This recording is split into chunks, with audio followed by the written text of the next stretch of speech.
Hello and welcome to your daily oracle reading for Sunday, August 16th, 2020. I'm Linda the Lightworker. I'm a shamanic practitioner and I make these videos so we can all stay on a healthy life path, living one day at a time, especially during this time of COVID. So if this is your first time here, stick around to the end. I hope you like, share, subscribe, all that kind of YouTubey things. If you want to know more about me, my info is down below. LindaTheLightWorker.com is my website, or you can email me directly, LindaTheLightWorker@gmail.com, and I'll get back to you just as soon as I can. All right, today I am working with the Wild Unknown Tarot deck, and many of you know this is very popular. It's by Kim Krans, and all the information on the decks I use is down below in the diddly-do box. Now, this is a general reading for all of us, so take what you need and leave the rest. All right, our first card today is the Two of Pentacles. Well, we have been talking quite a bit about butterflies this week, and here we couldn't get a stronger butterfly message than this one right here. Now remember the message of the butterfly: if someone or something assists the butterfly as it's emerging from its cocoon, it will die. So that emergence, that is required. That breaking free from that old shell is part of the work for you to unfurl your wings and go for a flight. Now this is about you coming back into balance. I love how all the chakras are listed here.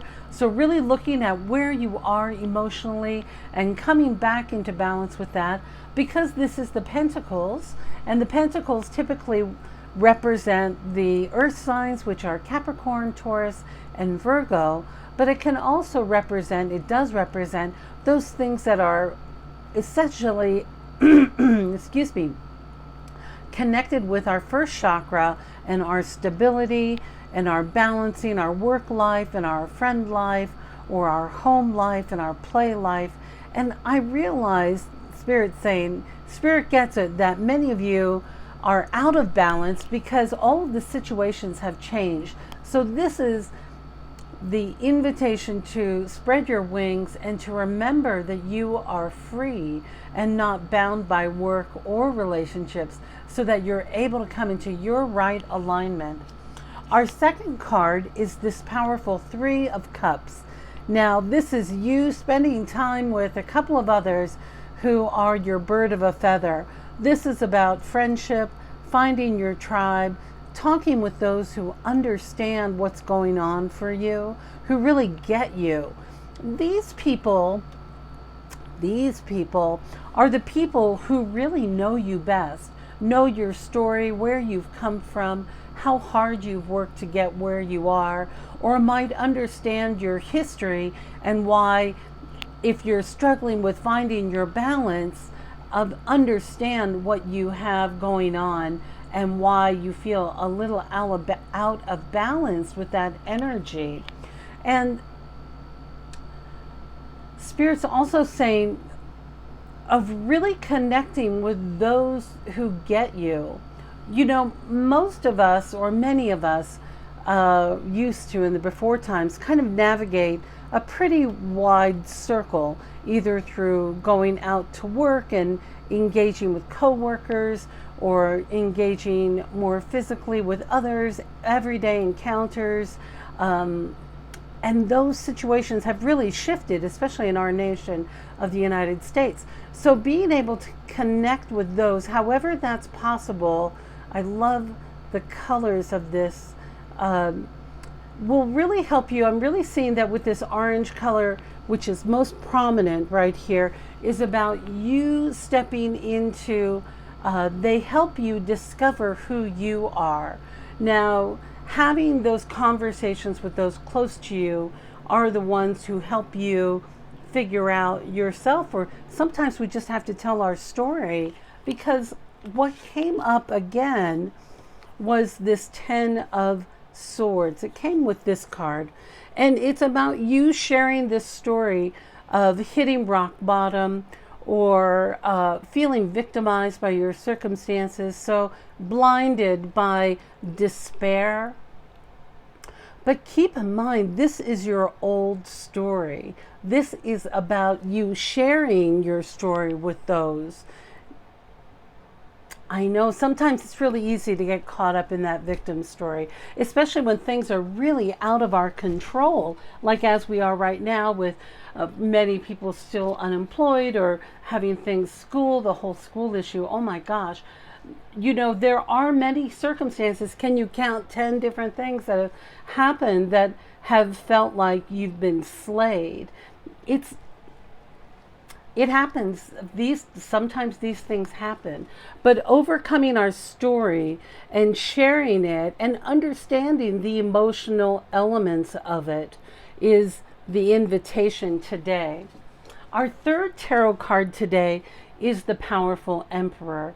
Now he is about, look how strong that tree is. So when you're feeling perhaps a little overwhelmed either by your circumstances or your past circumstances, I'm really hearing of a lot of work trauma out there, of people who have the disillusion of working for corporations. Many people are starting to really recognize how they're not cared for, right? It's the almighty dollar, not the almighty daughter in this world. So many of you are healing old stories, old love wounds, old work wounds. Yes, Spirit's saying there's even ancestral healing that's happening here. What's that? Somebody said. Okay, ancestral healing is when we go deep in our own healing process, either through, as we're moving the somatic healing method. I don't know if you've heard of that, but that's one where this energy, the philosophy is moving that energy out of the body from where it started, from that original wound. Like trauma latches into the body, and all sorts of things can be our trauma. Trauma is an individual experience. So when we're having those energies again, it is an invitation to move it out of our body and to find our footing. Remember how strong you are. Now, this is the divine masculine energy here. And what that means is that it might require a little bit of will or effort to remember how strong you are. Look at this mighty tree. Its strength, it's stoic, it's still flourishing. It is standing tall in its power. So that's the invitation today, is shifting that energy. And our final card comes from the lovely Colette Baron-Reid's Wisdom of the Oracle deck. And again, in the diddly-do is all this info on the decks I use. Now here we have, anybody who's in a program or working their program will understand this card. This is the Higher Power card. Now look at this. This is beautiful. The invitation here is for you to make peace with where you are, with Spirit, God, your higher power, archangels. What do you believe in? What does higher power mean to you? What does your spiritual practice mean to you? When we're able to surrender these painful stories to God, the universe, Spirit, your higher power, whatever language. I like Spirit. That's my favorite word. Great, mysterious. They're all kind of combined for me. Creator. When we turn it over, look at how much lighter we become.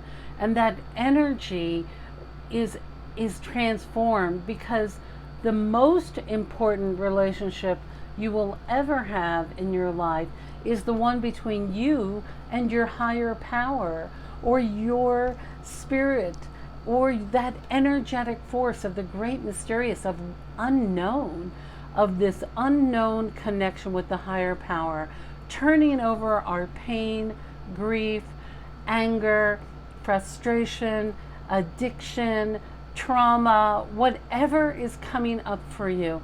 Turning it over to a higher power will provide you with instant relief, just for a moment. That relief to remember that you're not doing this alone. There are unseen forces around you, and there's always prayer. I believe in the power of prayer. I've seen the beauty of the power of prayer, and am always in awe of the good that happens when I'm able to turn things over to Spirit and allow God to work His magic and free me of the pain or trauma, and then go into prayer to find guidance and hope and recovery. Sounds like a lot, but I know you can do it. Oh my gosh. The higher power, look at how beautiful that is. I mean, how can you not feel loved when you're standing in all of that light? That's the real question. Turn it over and stand in your light. That's the message today. All right, my dear, that's our reading for today. It sounds like we've got a little bit of work ahead of us, but you know what? I know you can do it. If you're feeling like you need a meeting, reach out to somebody who can help you, because Source and Spirit is